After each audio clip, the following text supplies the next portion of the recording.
Hello, everyone. Thank you all so much for taking the time to be with us today for the budget edition of Office Hours. For those of you who may not be familiar with us, Zuri Group is a full-service consulting agency that works exclusively with nonprofits. From peer-to-peer fundraising, website design and development, digital advertising and Google Grants account maintenance, to fundraising strategy, systems assessments and selections, full-scale CRM implementations, and everything in between, we are passionate about helping nonprofits use technology to build better relationships with their constituents and maximize their impact. My name is Lo, and I'm a digital marketing consultant here at Zuri Group. And if this is your first visit to our office hours, let's talk about what you can expect over the next hour that we're together. Every month, our senior strategists and developers set aside some time to talk with you about nonprofit technology and provide an opportunity for you to ask questions. We really like for office hours to be an opportunity for you guys to get some free consulting and to provide a space where we can all have an interactive conversation about what's going on in the nonprofit tech space. I'll be keeping an eye on the chat for your questions, comments, or technology issues. And however you decide to participate today, we're delighted that you took time to be with us. This edition of Office Hours is all about budgeting, and we've got a great group of panelists for a conversation about that today. We've got Chris Cannon, President of Strategic Services here at Zuri Group. Chris literally wrote the book on fundraising operations. We've got Andrew Urban, our Senior Director of Market Development and author of The Nonprofit Buyer. Carly Samuelson, a Senior Consultant for Digital Fundraising. Jessica Mavero-Stoller, Global Director of Information Technology at AJC Global, and Christina Provost, Senior Director at the University of Nebraska Foundation. Chris, I'm going to go ahead and let you kick us off on the conversation today. Sure. Thanks, Lo, and thanks everybody for joining us. Really delighted to have Christina and Jessica share their insights. We love having not just what Zuri knows, but what the groups we work with know makes us a much more robust set of thinkers on the topic. So what we're going to talk about today is really, what kind of road mapping, what kind of timing, what kind of tips and tricks and other things can we learn from each other as we try to figure out how to get as much budget and get the most out of our budgets so we can raise more money and build better relationships. That's the name of the game. One of the starting points that I focus a ton on is that we're in a bit of a box, right? Most of us have a board that knows what cost per dollar raised is. Most of us have a charity watchdog group or two that we are somewhat beholden to. All of us want as many dollars as possible to go to the institution's mission that we're serving, right? These things.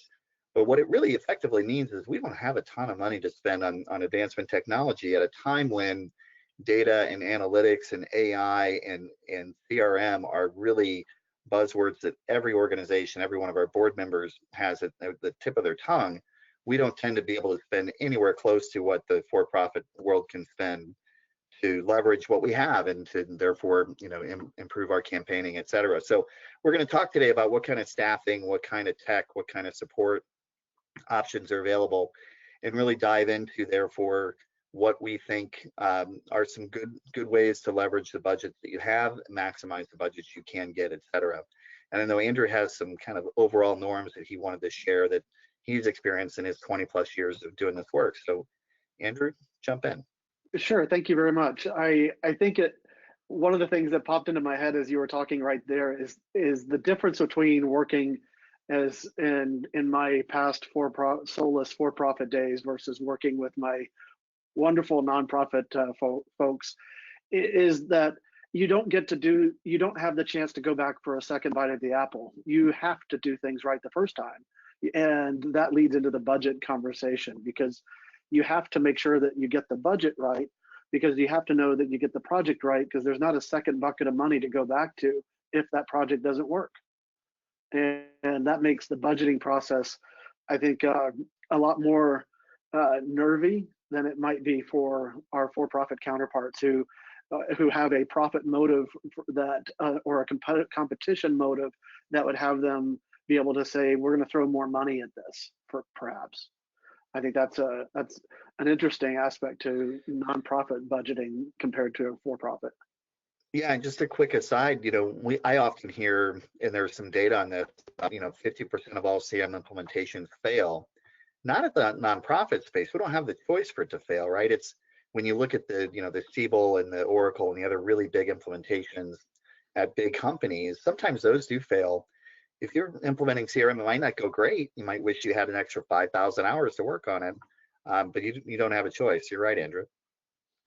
I think from a standard norms, part of the conversation we did want to get into was what should I be budgeting for a particular type of solutions? If I'm going and starting to look at a CRM solution or a digital solution of some kind, or a fundraising event activity, what are the things that I should be looking into in order to understand what my budget should look like? And there's that.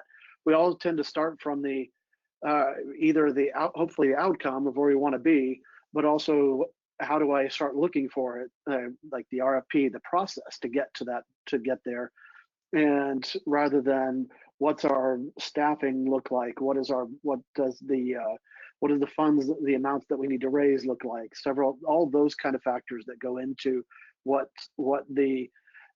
we let the technology drive the budget decision as opposed to the outcome drive the budget that then tells us what technology we need. We have a couple wonderful guests here that I would love just to get a brief overview of maybe what are some of is there a highlight of a overall kind of budget process that you saw that went really well, or one that you were like, wow, that was horrific and didn't quite do what we wanted to? I would love to throw that out to either Christina or Jessica. I can take the first stab if that's okay, Christina. So I've worked at 4 different nonprofits. This is the 4th that I've worked at, and this nonprofit is by far the most budget savvy and budget centric organization that I've worked for, which is fantastic. And it's very interesting seeing how they operate versus the other nonprofits that I've worked at. And they have 2 major differences that I'm seeing as opposed to the other nonprofits that I've worked for. And this may not be typical, this may be typical. I'd love to hear your response. But the first thing is that we have monthly meetings with all of our regional offices to talk about whether we're over or under the budget, so that we can make adjustments every single month going through the year, so that we're not caught by surprise, and that we account for major gifts that we know we were budgeting for and now we know they're not going to come in, or vice versa, if we were expecting a big expenditure and then we didn't have to go that route and we got money back. So really making sure that the books are balanced each and every month, which is a tedious process. It's a 2-hour meeting. It's a lot of people, but it seems to really avoid that kind of surprise at the end of the year. And the second thing is a very controversial thing that my organization does, which is to report on events, the net revenue versus the gross revenue, which actually makes our fundraisers very unhappy. But I obviously understand why we do that. It's so that the financial impact is in their mind all the time of their decisions. You know, what kind of flowers am I going to choose? Maybe I shouldn't go for the most expensive option because then my bottom line will be affected. And they actually only get credit for that bottom line net raise as opposed to the total raise, which is something that they're constantly trying to fight against. And it's an interesting thing to watch, because ultimately I understand why that's done, and I think it's a good practice, but I see the other side of the coin, which is that I raised $1 million. Why am I only getting credit for 500,000? And just real quick, has that impacted the types of events that are held? Obviously, yeah, we're trying to hold as cheap without feeling cheap events as possible. So we're not going for the type of event that ultimately will have us in the negative, which I think was the practice before we started to do this. Sure. Yeah. So from a budgeting standpoint, if you think of how to leverage your process and your dollars to help you raise more money, that one of the ways, right, would be to not have events that cost you 80 cents on the dollar to start from. Do you factor in the staff time into that budget? Meaning, well, this is a 500-hour effort across all the teams. No, but that's being talked about, because that's a huge, it's a huge factor that's being overlooked right now. Yeah. Yeah, that's interesting. Christina, what about you? What does Nebraska do? Yeah, well, I think I have some experience on the for-profit world as well. And so some of the things here at working for a nonprofit, at least here at Nebraska, we hold ourselves accountable to our expenses. Whatever our budget it is, that's what it is. There's no other, oh, I gotta fit this in, I gotta fit that in. We're pretty tight with our budget. So a lot goes in like 6 months ahead of time, figuring out what our budget for the next fiscal year is going to be. Because if you don't get it in that budget, it's not going to happen. So that, I guess that's really good. We also, from a fundraising perspective, we have fiscal year goals that we have set, and we monitor those weekly. And so that's good too. But one of the things that we're lucky to have is a incentive compensation plan. And so if we don't meet our budget, if we're not at or under our budget at the end of the year, there is no incentive compensation payout, no matter how much money we raised that year. So that's a good thing. One of the things that I've had a hard time with being on the trying to get technology investments. One of the things I have a hard time with is in the for-profit world, you have to have a very solid business case before any money gets approved. Whereas in the nonprofit world, it's not so much that it's just sometimes hard to prove that business case. And a lot more weight is given to engagement scores and things like that. So it's sometimes it's more of a verbal justification than it is hard dollars, and you know, we still try to make it the hard dollars to justification, but things like digital engagement, that's going to be a lot more. You're trying to improve engagement, which then in theory in the long term will improve fundraising. Right. But so that's kind of the case you have to make. And it's not, so you can't always put it to exact dollars saved or dollars made. Right, which is a segue into what Carly's direct expertise is in around making digital work, but also then selling the notion that better, more strategic, more robust digital works even better, right, Carly? Yeah, and I love these great starts to this conversation. I was writing down some notes to kind of tie in on how to decide what kind of technology investment would go into a program for DIY fundraising or peer-to-peer. But since this is my world and this is what we do, I'll first start off by saying, for those of you out there who are sitting and you're saying, great, I'm a peer-to-peer fundraiser, I don't even know how to estimate the revenue potential from a peer-to-peer event or from a DIY fundraising program. Let's talk about that for a second. And then I'll definitely get our panelists involved. DIY fundraising and peer-to-peer fundraising budgeting is a science. So if you have not mastered that science, do not worry. You know, I've spent my career working for a lot of really large organizations, and I've learned a very simple pro tip that I'll share with you guys is in those large worlds of nonprofit organizations, the amount of money that you give back to your mission is what is critical and drives your budget. So when I worked for the American Cancer Society, I had to make sure that 75% of the money that I was raising is going back to the mission.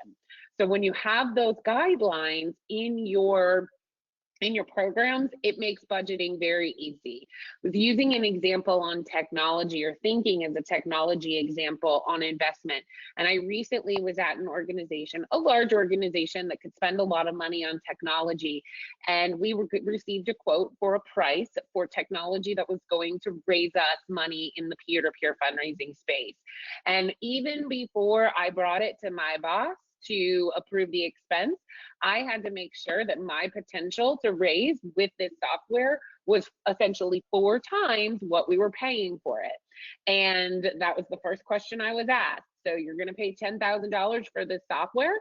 Are you able to raise $40,000 with it? And that's kind of how we decided, could we afford the investment? But overall, going to the whole gross versus net revenue topic, overall, there are a lot of expenses, not just tech, that goes into it. So Jessica, I was super interested to hear that your organization promotes net revenue as the amount raised. That's definitely not the norm in the world of nonprofit, where it's traditionally going that your gross revenue is what you tell the public, your net revenue is what you deal with. How do you see that changes sort of your budget, other than the expenses? How does that change how many people you have to recruit for your events in order to get to a good net revenue number that you're excited about sharing? So a good and a bad thing is that we don't actually work that way. We don't have to hold ourselves to that, 75% has to go back into it. So I guess that's a good and a bad thing, depending on how you look at it. We're working it out. It's really not a perfect science by any means. People are essentially very annoyed that we're being judged, and our goals are based on our net revenue, and really they just try to keep their expenses down as much as possible. But in terms of calculating how many people they need to invite to the event to get a certain number of people in the seats to raise a certain amount, in terms of like the ratio, we're not there yet, but we're working toward being there. So. Oh, that's great. That's great. That's and I think once you as an organization decide what your ratio is, right, then it works out. So one of my take home tips is figure out what that ratio is for you. And then also figure out, is that ratio per program, or is it per the amount of money overall that's spent at the end of the year?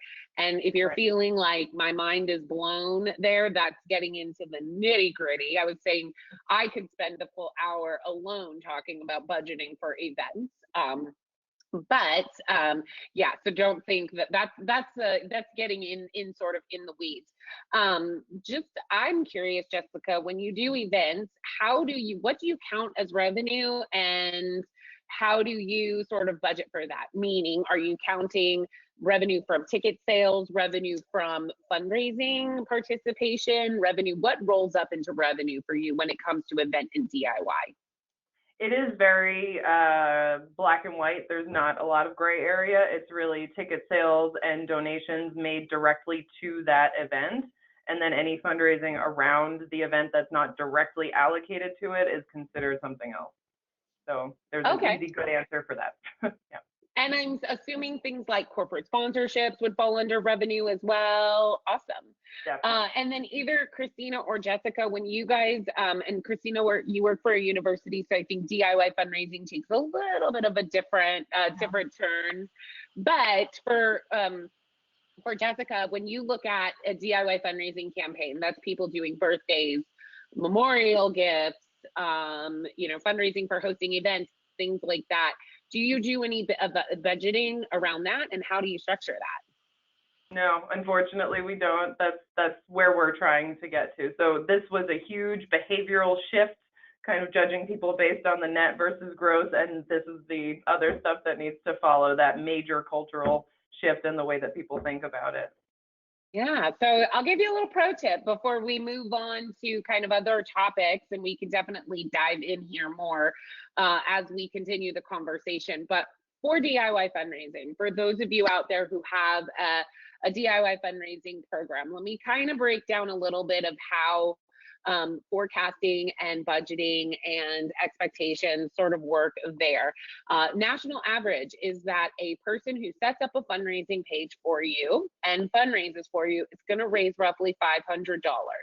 That's obviously a bell curve, and there are going to be people who raise a lot more, and there are going to be people who raise nothing, but the average is $564 dollars. So if you're starting out a fundraising program and you say, I want to budget for some DIY fundraising, using $560, $64, whatever you want, is actually a really great number to start with. So you can say throughout our year, we might have 100 people setting up a page. They're going to raise on average $564. that's how much gross revenue we're going to have with a DIY program. Now, the way that you can adjust for that is if you know that information yourself. If you know your fundraisers actually raise $1,000 on average, great, use that. And then expenses is something we can kind of continue as we move along. But, you know, one of the great rules of thumb is you have that ratio, you have that percentage. We don't want to spend more than 25% of what we are raising on running this program. So that's the amount of money we can spend. So 75% of our total raise, that's the money we can spend. And then under there, it's going to cost us X for our platform and to process the donations, X for incentives, and so on and so forth from there. I can take up our entire amount of time. Do not want to do that, but that's my little digital pro tip, and we'll kind of go in as we continue on, but I want to switch to some of our other topics, which are equally as exciting as I find fundraising to be, fundraising forecasting to be. Yeah, and we've actually got a question from the group here. That's right. I suspect we are moving to zero-based budgeting. Do you have recommendations for positioning advancement services as a profit center?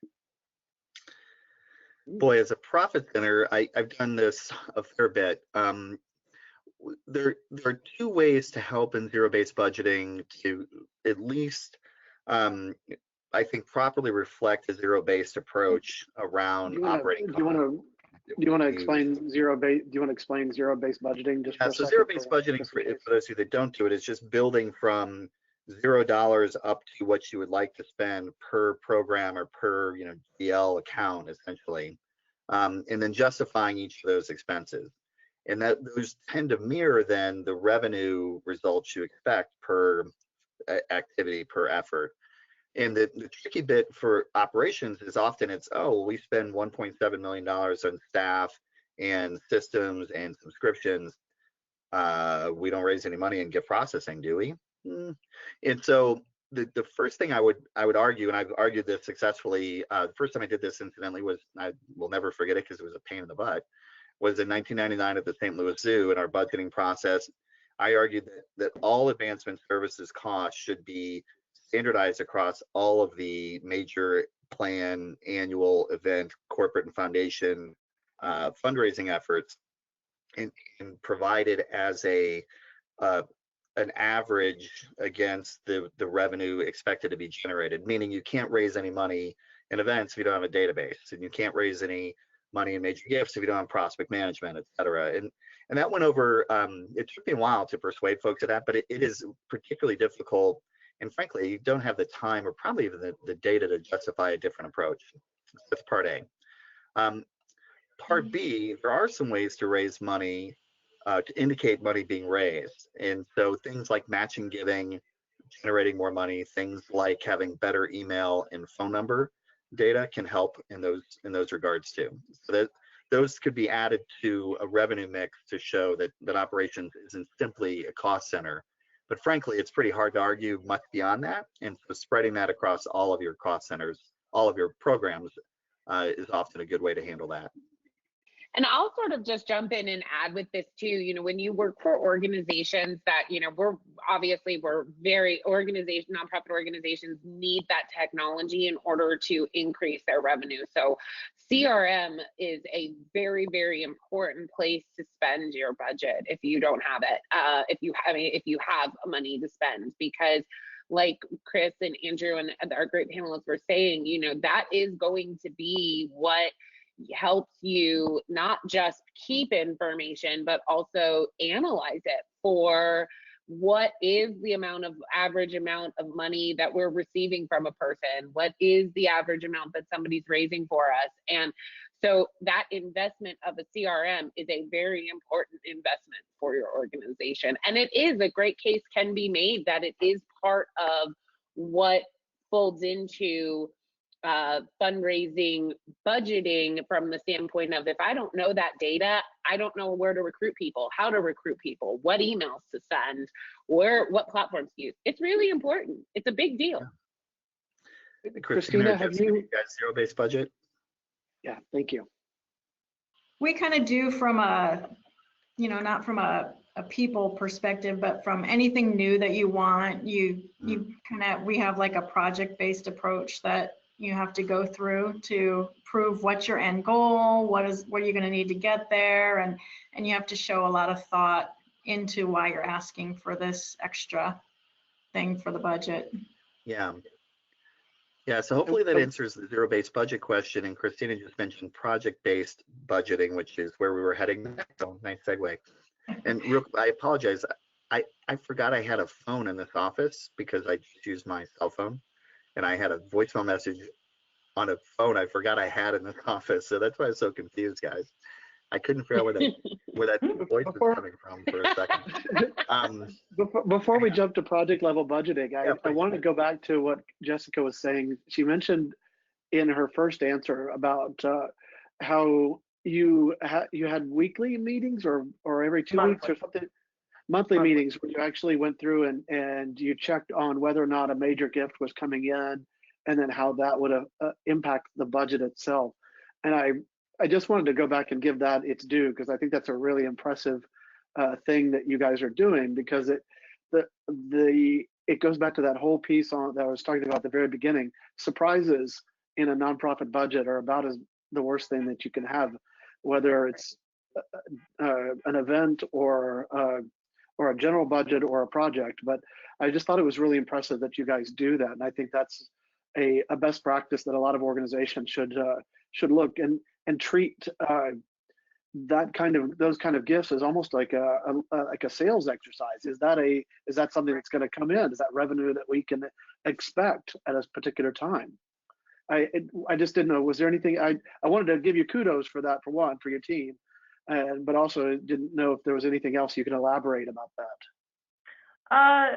So the practice is, so we have 22 regional offices, and they're all involved, and they all have their own budgets. And so this is their time every month to kind of come together and give us updates. So if they got an unexpected planned gift come in, which never happens because they're always expected, but it does actually happen very occasionally.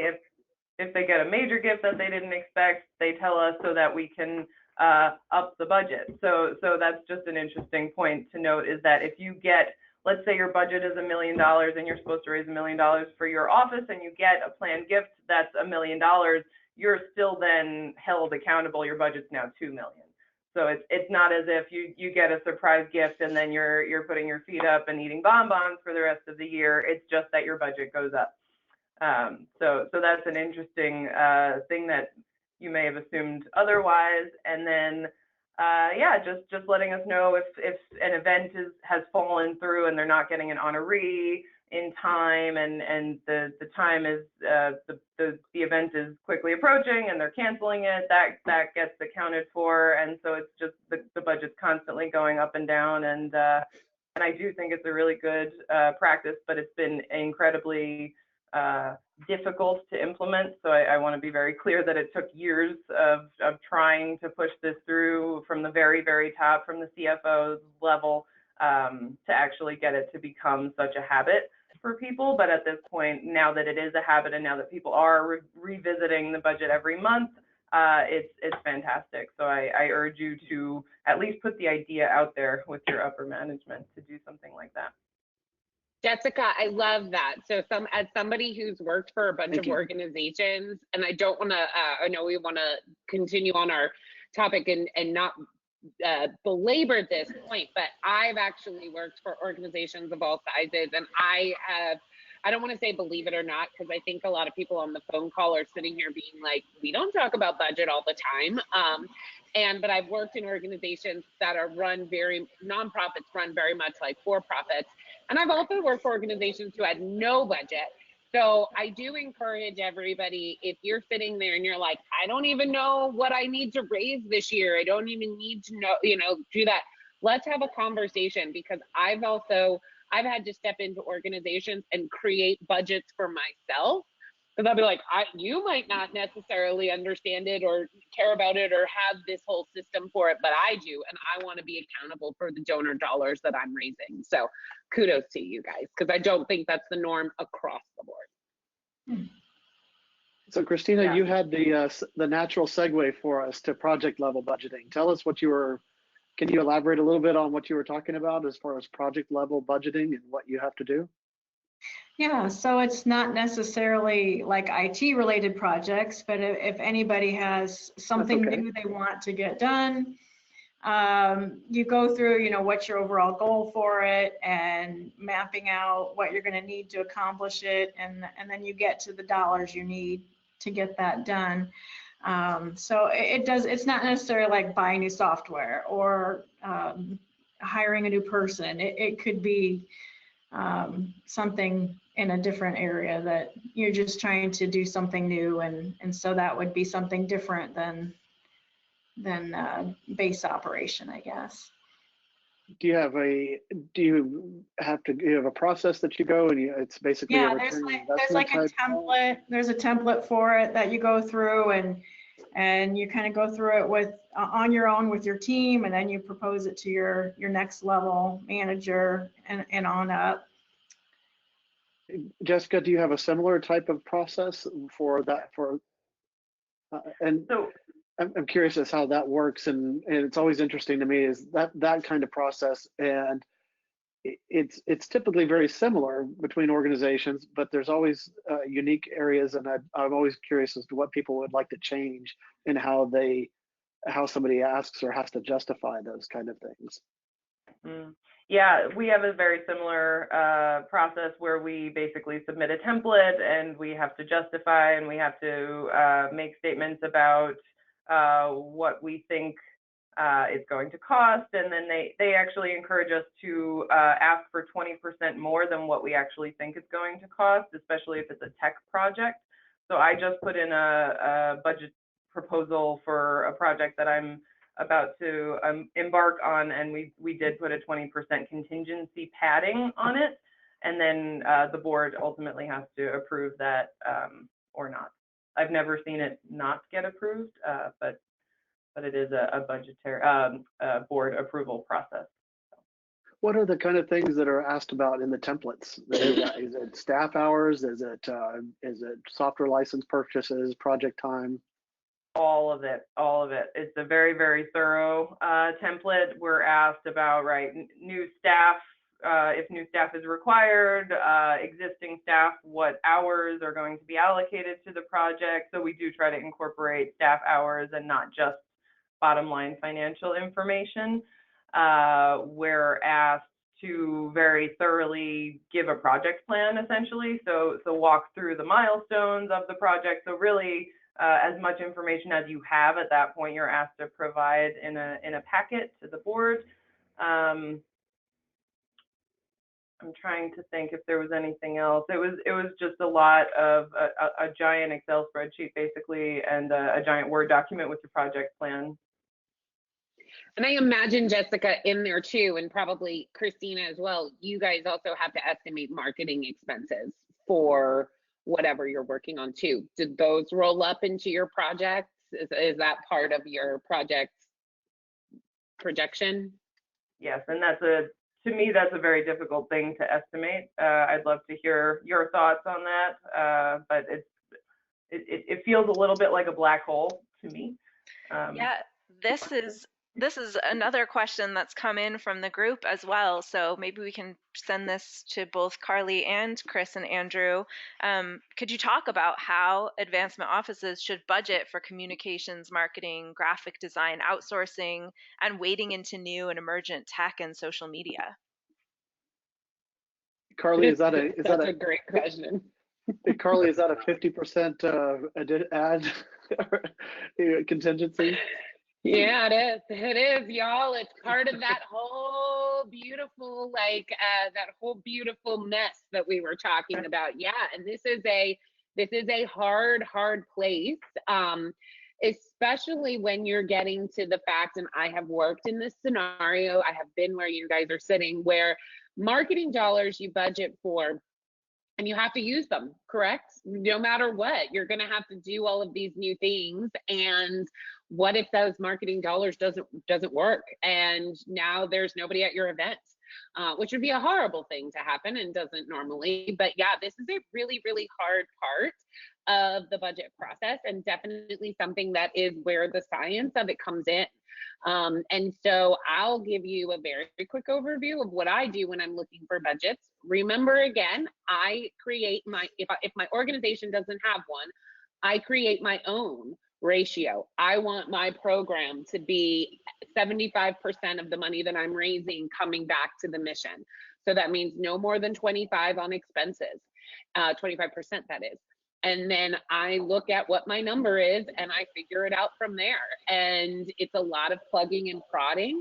I think in today's market, we're seeing a lot of people, obviously, I'll use a very hopefully, well, maybe not, I shouldn't say hopefully very easy example, but for example, I used to have a huge print budget for one of my nonprofits. And by print, I mean print advertising.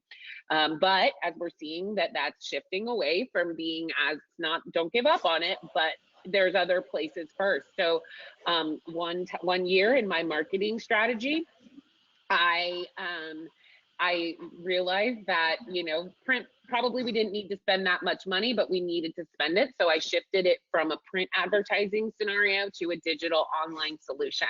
There's a lot of testing that goes along with that too, and it might not work. But the thing to remember about marketing budgets is, or marketing dollars, is that once you've spent them, you can't get them back. So let's go back to that scenario that says your event is not registering enough people, or you're not seeing enough DIY fundraisers, or whatever it is, or you had a major gift that you expected that didn't come in. That money's already gone. And so that's when you have to kind of pick and choose from other places to get into, maybe we don't need the floral sets at our event. Can we do something cheaper? Can we look at this another way? So marketing dollars it is part of that exact science. And once it's gone, and you learn from it and move on. Do either of you guys have any other best practices around that? Christina, Jessica, Andrew, Chris, anybody else? Yeah, that's not really my area of expertise. Our marketing department usually manages all of that part. So I know they do a really good job, and we've done better at things like when we did our CRM conversion. That was kind of a marketing thing for us with the university, because we wanted, before our old database that we were on Razor's Edge, that was just foundation employees only, and the university didn't access it. So when we went with CRM, it's web-based, and we wanted our university partners in there also, entering their interactions, entering their events, uploading their communications that they send to alumni and donors. And so that was kind of we got to name our system, we branded it. We had a lot of our marketing department support, because they're so good at that, to get that message out. So that was really beneficial. So they do a really good job, but I don't have a lot of expertise in what they're doing to define their budgets. So two quick thoughts. One is that, real quick, Andrew, the one is that if you zero-based budget and you use a ratio, whatever that ratio may be, it does give you a sense of what you're working with, right? So how much you need to spend on food or other things, and then how much you have left over. And the second thing is just how different the nonprofit experience can be across all of the different organizations we help, right? If you're in healthcare, the odds that your event won't succeed is a way different thing than if you're a national nonprofit and you're hoping to capture the attention of folks in a different way. If you're a university and you gave people the best 4 years of their life, that marketing, it's not less expensive necessarily, but it's a way different experience. And so some of what we can cover in an hour here doesn't get at each of those different details, and Andrew might have a little more to say about that or other things. I was gonna just kind of go to, I remember working with and trying to look at the budgets for particular events, for example, and we didn't look at the ratios, for example, like 75%, but we tried to look at norms of an event where we expected to have 1,000 people show up on walks. There were a lot of good statistics on an event of a certain size meant that a certain percentage of those folks will actually raise money. The actual number of people who will raise money and hit their particular goal will raise $540 from 8 different people. I'm just tossing out numbers, but it was interesting to start to work backwards from how many people you expected to show up at an event, and then you know what your expenses are for events of each size, and then it started to give you an idea of how much, based on the norms of fundraising, how many people would actually raise money and how much money you could potentially raise from that event. So it was really interesting. There was so much data out there about the event kind of fundraising that allows you to work backwards from how much it costs to how much you think you're going to raise. That there's a lot of science and norms around that. So you're really not having to shoot in the dark. And one more pro tip, which isn't, it reminded me of one of my favorite events was this walk in St. Louis. There's 70,000 folks there, and I was there with my kids and my wife. And my wife was like, wow, there are so many people here. And I thought to myself, yeah, but there are probably 5 billionaires walking down the same street as part of this event. So think about what your downstream impact can be and how you can build that into your budget, right? So when I was at the St. Louis Zoo, for instance, we had a kickoff event where a family attended. They'd never given a gift. After that event, they're 8-figure donors to the zoo after 15 or 20 years. So if you can build those expected outcomes from the event into your zero-based budgeting, that's another way to help, get a better budget initially, knowing that it's not just this event, but it's a way that engages them to give and become a lifetime giver, et cetera, that you put in. Chris, that's a great point, because I've worked for a lot of organizations, but I did work for one organization where we did not maintain a 75-25 ratio. It was a smaller organization, but the reason that we didn't, it was a heavy expense event, but the reason that we did it was because the value from that event was not revenue, but it was brand awareness. It was community giving back. It was PR because Michelle Obama spoke at the event. I always like to throw that in as my little claim to fame. I worked with the Secret Service and I met Michelle Obama. And it was going to be picked up by a lot of, I worked in DC, so that's that's pretty easy to get done when you work in DC.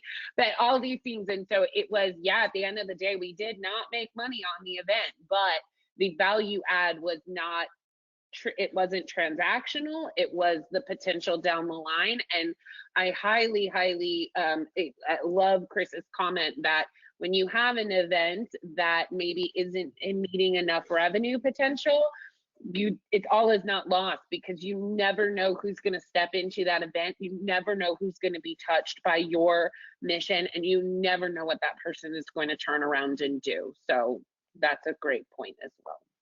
I'm wondering, with Christina or Jessica, do you bake into your budgeting, or at least your pitches for new things, the lifetime giving potential of donors, that sort of thing, or is it all about the upfront? For us, it's upfront for sure. That's an implied benefit, and we don't like to include it in any hard numbers. Sure. You're super conservative, which is fine. But yeah, very. If you're just counting the net, not gross, for instance, that's a conservative approach. Christina, how about you? We're different. We focus a lot on engagement and what that engagement is worth. So, I mean, you take a prospective student at the university, and then they graduate, and then they get a job, and then so they might get engaged as far as going to events, and they get that affinity, and they learn more about the university and the impact the university is having on the world. And so then when they make some money, they might become donors, and you don't know, their potential is then makes a big impact as far as fundraising dollars and giving to scholarships or research or other things that we do.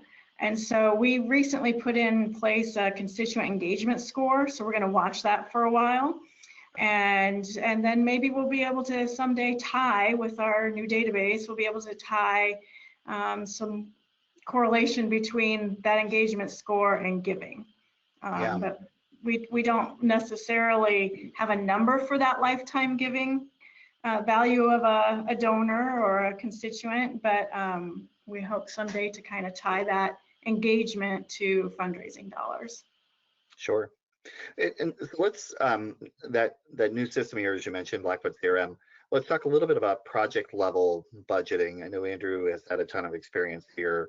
Andrew, what are the 5 tips and tricks or what have you that you suggest to folks as they're embarking on a big old project to fund? Oh goodness, just 5, just 5.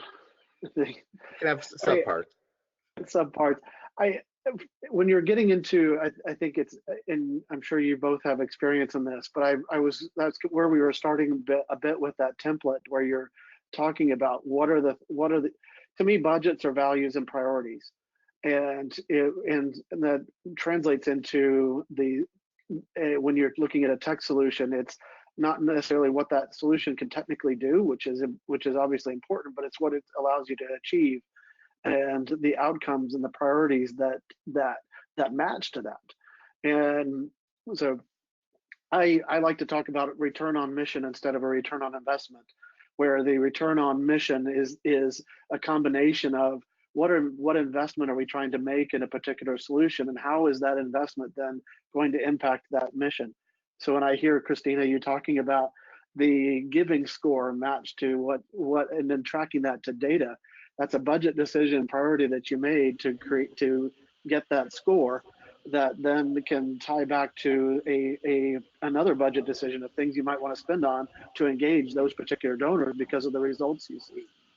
So it's a little far afield from a particular specific project and what you're looking for, but I did want to just jump back to that values and priorities as far as what budgets mean and where it impacts the mission itself as opposed to just being an investment. When we look at budgets as these cold, sterile investments, to me, it misses a lot of the points of where the ultimate goal of those dollars being spent is supposed to be.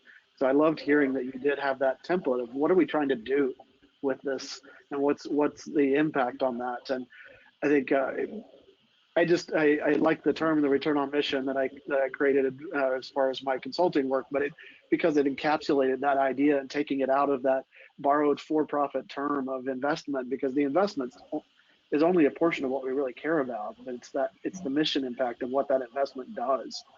And I think when we're talking about new projects and all that, everybody wants to have a template that says, here's what we're going to spend, and they look at it from. And it's not always, and then they'll say, well, and it's going to do this. But when they say it's going to do this, they're saying this is the software they're going to do, or this is the consultant we're going to hire. And that's what they mean by the do part sometimes. But taking that next step, and if you're watching this later and you're not on video, you're not going to see my wonderful hand gestures here. But that ability to take the budget to the what do you want to do to then to the how does that mission impact is just amazing. It's wonderful to see you guys are walking that path. I think we have about 10 minutes left, and I know we wanted to talk about project level budgeting, but I also wanted to spend a few minutes on end of year budgeting. And since it is October, and for a lot of folks that's getting ready for 2020, I wondered if either of you had any wonderful tips or tricks or horror stories or wonderful stories about end of year budgeting and prepping for that you would be interested to share.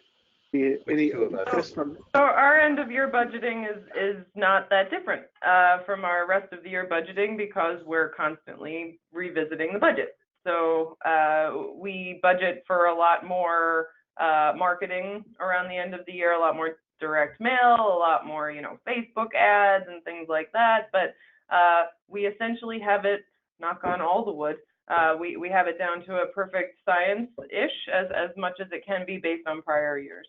So.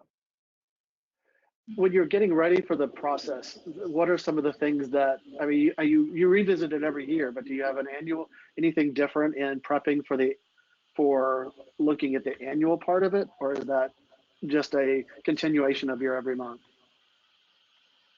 It's a continuation of our every month, really, with increased programming, but it's essentially the same. Okay, Christina? Yeah, we do have an annual budget, so it is, our fiscal year ends June 30th, so we won't start our budget process until after the first of the year, but it is a long process and a lot of thought gone into it. And then once the budget's set, that's it, that's the budget. So anything you want, any new software, any new projects you want, you need to get that figured out and justified before then. I was going to ask if you guys were on a January or December 30th fiscal calendar, or if you were on a June 30 fiscal calendar, because that tends to be the two norms. And the last organization I worked for was on a June 30th one. So giving was after post-holiday giving or end of year giving was a really great time to reevaluate versus it's the last push of the year. I've worked for both kinds of organizations. Do you see that, like, I don't know if people on this call would have a ability to change necessarily their end of fiscal year, but if they do, which one do you prefer? June 30, or do you prefer an end of the year calendar year? Or you might not know. Well, I mean, my take on it is that donors don't care what your fiscal year is. And a June fiscal year tends to match an academic calendar, and that's why many adopt that, right? So, and yeah, the odds of, I've worked with a few organizations as they changed the fiscal year, and it don't ever do that. It's just a horrible experience. I did too. It was really hard. Any money. When you're budgeting though, vendors love knowing when your fiscal year is, and it's wonderful to know when the vendor's fiscal year end is. Yeah, I would say, Andrew, we probably experienced 5 to 10 new client engagements that start 60 days before a fiscal year end because there's extra money or unexpected something or other, and that's fine. What I'd like to see is a clear roadmap where there is a right size of the value of what you're getting to the cost of what it's going to be. Because sometimes that year end, hey, we've got extra money push, gets you not as much as you would like because it wasn't as strategic, or it gets you that shiny thing that somebody saw at a conference that year that nobody winds up actually adopting.